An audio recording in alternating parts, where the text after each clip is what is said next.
Oi, turma, tudo bem? Vamos dar continuidade ao reino Monera, né? Turma, o assunto hoje vai ser as cianobactérias. Ciano, a palavra ciano significa azul. Quando você vai trocar a tinta da impressora, tem lá magenta, ciano, não sei o que mais. Ciano é azul, né? São as bactérias azuis. Na verdade, não é um azul muito azulado, é um azul esverdeado, uma referência à cor do pigmento, à cor da clorofila delas, tá? As cianobactérias são seres também procariontes, ou seja, elas não têm núcleo, assim como as bactérias.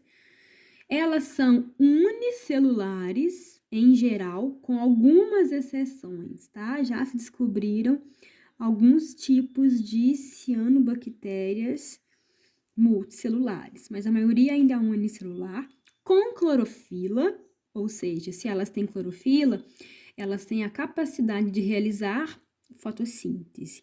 Dá uma olhadinha para o esquema de uma cianobactéria cortada ao meio. Tenho aqui, então, muita semelhança com as bactérias. O DNA principal, os ribossomos, certo? Membrana, a parede celular, aqui em rosa, do lado de fora. E o que me interessa, o pigmento, que é a clorofila. Eu coloquei de verde, fazendo uma alusão à cor desse pigmento mesmo, que é um verde azulado, na verdade.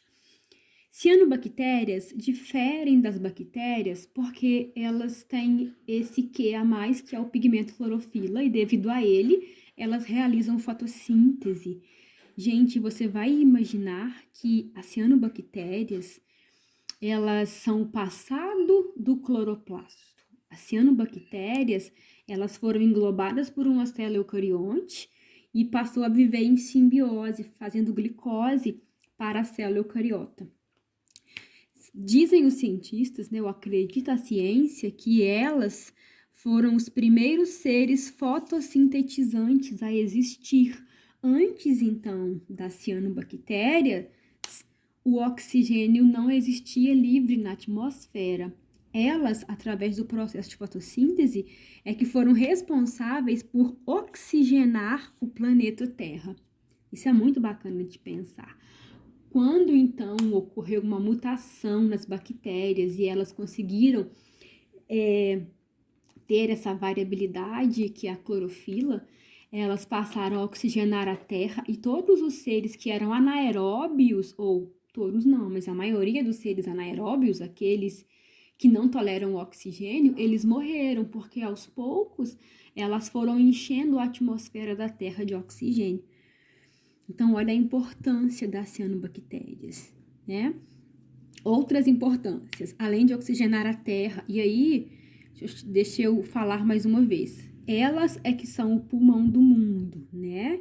Elas são o pulmão do mundo. Elas fazem uma fotossíntese muito mais, liberam muito mais oxigênio do que as plantas, por exemplo. Além disso, as cianobactérias, elas fixam nitrogênio. Então, imagine que aqui é uma colônia, ó, 1, 2, 3, 4, 5, 6, 7, 8, 9, 10 cianobactérias. Essa célula aqui do meio, ela é especial, porque ela tem a capacidade de fixar o nitrogênio. O nitrogênio, a gente vai lembrar que faz parte da molécula das proteínas, faz parte do DNA, certo? Então, é um elemento químico importantíssimo. Elas também se associam a fungos formando os líquens, né? O líquen, ele é aquela estrutura, aquela simbiose de cor cinza que fica grudado nos troncos das árvores. O que é o líquen, na verdade? Ele é a associação entre um ser micobionte, que em geral é um fungo, mais um fotobionte. Esse fotobionte, geralmente, é uma alga, e essa alga pode ser uma cianobactéria. Aliás, turma, deixa eu chamar a atenção aqui. Chamar cianobactéria de alga, tá? Não é correto, porque as algas do reino protista, elas são eucariontes, elas têm núcleo. As algas do reino Monera, que são as cianobactérias, elas são procariontes. Elas não têm núcleo, então cuidado com a terminação alga, tá bom? E, além delas participarem, então, dos líquens, de fixar o nitrogênio, de oxigenar a terra, as algas também, as cianobactérias, elas estão envolvidas em processos de eutrofização. O que é a eutrofização?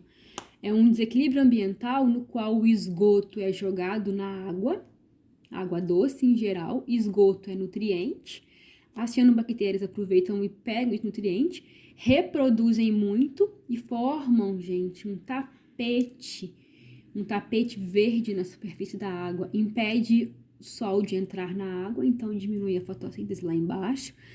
Além disso, na eutrofização, quando essas algas reproduzem muito, elas também vão morrer. E quando morrem, na decomposição, elas esgotam o oxigênio da água. Então, a eutrofização, de uma forma ou de outra, ela diminui o oxigênio da água, seja pela falta de fotossíntese ou pela decomposição que consome o oxigênio.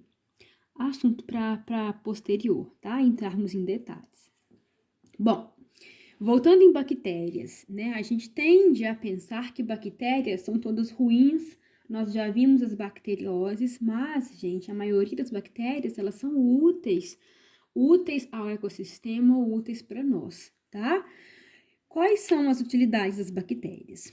São seres decompositores de matéria orgânica.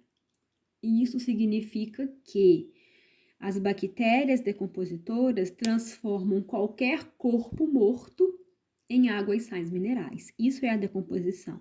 Eu também posso dizer que transformam matéria orgânica em inorgânica. Isso é a velha reciclagem da matéria, né? Nada se cria, nada se perde, tudo se transforma. Tudo bem?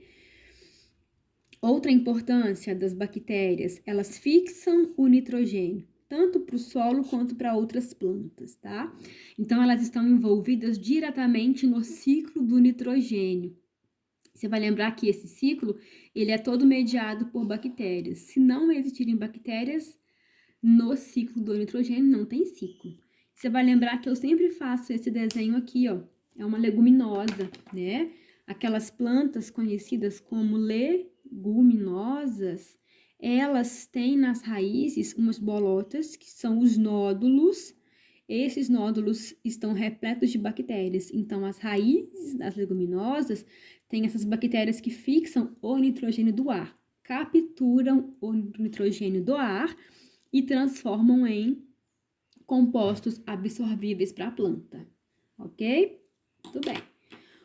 Outra importância das bactérias é que elas fazem fermentação, né, turma? Fermentação é aquela reação química que acontece na ausência do oxigênio, cujo objetivo é obter energia. Pode ser uma fermentação acética, para fazer o vinagre, aí a bactéria envolvida são as acetobacters, né? Ou uma fermentação lática, aí as bactérias envolvidas são os lactobacilos, né? A fermentação acética é importante para fazer o vinagre e a lática para produzir os iogurtes, os leites fermentados e assim por diante, né? Uma delícia. Outra importância, as bactérias são usadas na produção de antibióticos, assim como o veneno, assim como os soros contra o veneno de serpentes é feito com o veneno, alguns antibióticos são feitos com as bactérias, tá bom? Outra importância, elas fazem parte da nossa microbiota intestinal, ou seja, nosso intestino é repleto de bactérias. Bactérias que fornecem vitaminas, como por exemplo, vitamina K, e as vitaminas do complexo B. Além disso, gente, elas competem com bactérias ruins e impedem que as ruins se instalem no nosso intestino. Outra importância, são usadas no controle biológico. Por quê? Você vai lembrar. O que é o controle biológico? O controle biológico é quando eu insiro um predador ou um parasita da praga em que eu quero controlar a população.